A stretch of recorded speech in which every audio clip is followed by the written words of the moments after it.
in terms of their increased cost in gas and food over the next year because of the Iran war? I would simply ask you what the cost is of an Iranian nuclear bomb. I'm going to give you that opportunity. I would simply ask you what the... you're playing gotcha questions about domestic things. I'm not... You're saying it's a gotcha question to ask what it's going to be in terms of the increased cost of gas. Why won't you answer what it costs to prevent Iran from getting a nuclear bomb? I give you that, sir. But let me... What would it cost? What would you pay to ensure Iran doesn't get a nuclear bomb? What would... You said we will give them no quarter, no mercy. In order for no quarter or no survivors is a war crime under the Geneva Conventions. You understand that's murder. Do you stand by that statement? The Department of War fights to win, and we ensure that our warfighters have the rules of engagement necessary to be as effective as humanly possible. Okay, so just to be clear, you called Democratic members of Congress to be tried for sedition for reminding our troops to follow the law. But when you tell them to commit a war crime, you stand by yourself. For insinuating that the laws that we're giving them are... Mr. Hegseth, I stand by what I said last time you were here. You were incompetent then, you're incompetent now, and you're the gift that keeps on giving when it comes to incompetence. Any moves we make with general officers, first of all, I thank them for their service, and ultimately... My impression is you thanked him by a text or a phone call. You didn't even do it to his face. Out of respect for these officers, we never talk about the nature of their removal, but every one of them, including myself, knows that they serve at the pleasure of the president. Why did you fire him? Ultimately, out of respect to these officers, we don't reveal it. However, I will note, it's very difficult to change the culture of a department that was been destroyed by the wrong perspectives. So you think General George destroyed a culture? There are many, we've gotten rid of many general officers in this administration because we need new leadership. Sir. You have no way of explaining why you fired one of the most decorated and remarkable men who's we ever needed served new the leadership. Station. That's and my so answer. your answer is a very immature way of responding to my request. The issue in front of this is whether the decision to remove General Randy George strengthened the Army or created an avoidable disruption during an active operational period. General George, who also served as commanding general at First Corps at JBLM, has been serving for 4 decades, including multiple command and operational leadership roles, culminating as Chief of Staff of the Army, responsible for readiness, force modernization, and the welfare of over 1 million soldiers and civilians. He was removed in the middle of an active conflict involving U.S. operations against Iran when leadership continuity is most critical.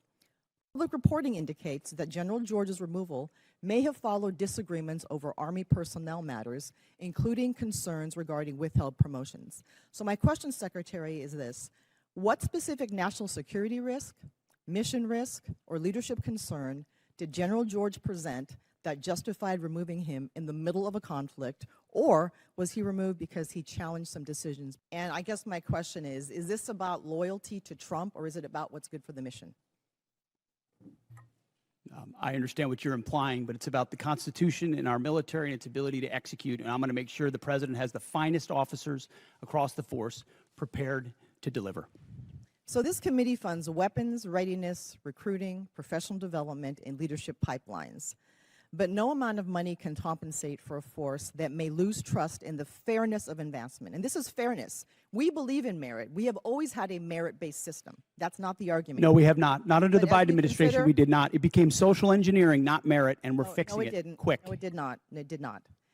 You've testified that it was $25 billion in cost in terms of the munitions we used and what we paid for it. But when you add to that the damage that was done to our bases and today's dollars for buying replacement munitions and replacement aircrafts, what has the total cost been over the last 60 days? That number right now reflects the total cost that we're seeing. Including buying in today's dollars the new weapons and replacements, and including the damage there? That's your testimony? If there's adjustments to that, I would defer to the comptroller on that.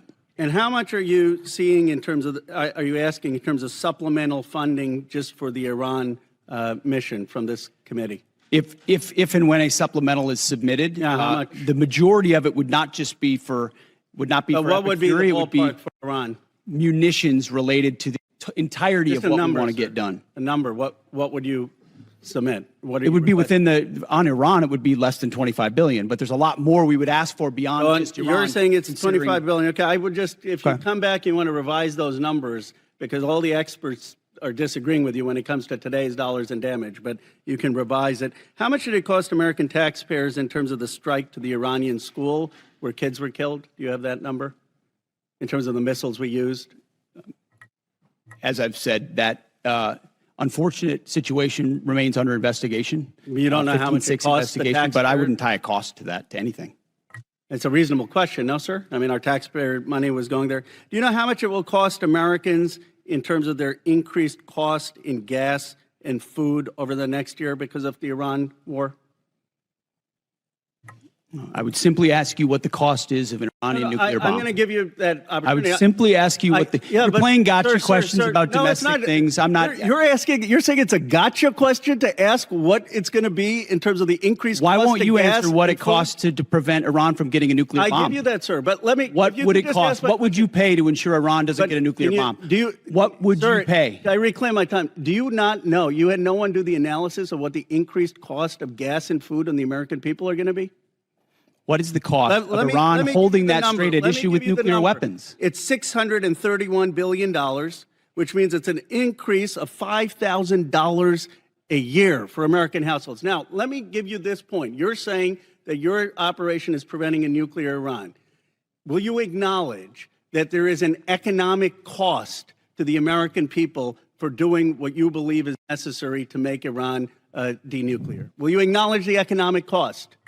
We have an incredible economic team that's managing this better than but what the previous but administration did to our economy. You acknowledge What the there's a previous cost. administration did you with don't inflation. Even know what the, you know what what's the previous upsetting. I administration reclaim my did with time. You know, COVID, Secretary, and you're going to Secretary, lecture this I reclaim administration my about time, the sir. economy? You know what is upsetting? Incredible. To me? You didn't even do the analysis on how much it's costing the American people. It's one thing if you said, okay, it costs the American people $5,000, but we think it's worth it. That's what we've done in World War II and other wars. Here's what it costs. You got to pay for it. You don't even know what the average American is paying. You don't know what we paid in terms of the missiles that hit the Iranian school. You don't know what we're paying in terms of gas. You don't know what we're paying in terms of food. Your 25 billion number is totally off. It's the incompetence. The girls' school that got hit in the first days of this war. There is absolutely no question at this point what happened. We made a mistake, and that happens in war. We identified this target based on earlier charts, and yet 2 months after it happened, we refused to say anything about it, giving the world the impression that we just don't care. We do not care about the casualties and the chaos that is caused by our war, and we should care, even if we want to prosecute that war. Now, I agree with the chairman. We need a strategy. We face the most complex threat environment that we've faced in a very, very long time. So we really want to hear from the administration. Don't give us this realism, chest-thumping stuff. What are we really going to do to meet those threats, to deal with the challenges we faced? Under the leadership of President Trump, our builder-in-chief, we are reversing this systemic decay and putting our defense industrial base back on a wartime footing. We're restoring American commercial dominance at a pace unseen in generations, transforming the defense industrial base from a broken, slow-moving system of the past. We have flipped the Pentagon acquisition process from a bureaucratic model to a business model, 180, decisively moving from an acquisition environment paralyzed by bureaucratic red tape into an outcomes-driven organization focused on delivering the most at cost, at scale for taxpayer dollars.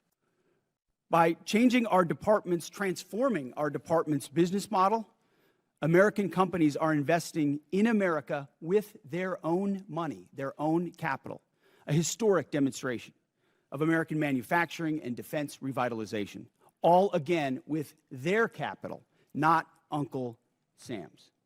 This has never been done before and is long overdue. From a bureaucratic model to a business model, Iran cannot have a nuclear bomb. We are proud of this undertaking.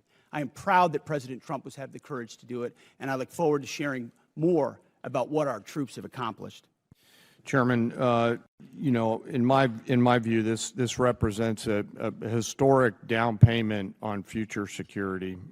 If the budget is approved and ultimately deployed, as we look at the character of warfare changing very, very fast, what's layered in to this budget by our civilian leaders will allow us to start getting ahead of where technology is evolving. And as I mentioned, the character of warfighting is changing pretty quickly. Mass, simultaneity, autonomy, undersea, space, cyber, information, all of those ways that are now manifesting themselves on the battlefields around the world require a higher end of capital investment, and that's why we're grateful for the opportunity to have this budget make its way to the joint force. So it's an important down payment on the future here, sir. President Trump has been clear-eyed, from the killing of Qasem Soleimani to the pulling out of the Iran deal to Midnight Hammer and now to this effort, to recognize that you have to stare down this kind of enemy who's hell-bent on getting a nuclear weapon and get them to a point where they're at the table giving it up in a way that So they never have it. So they haven't broken yet.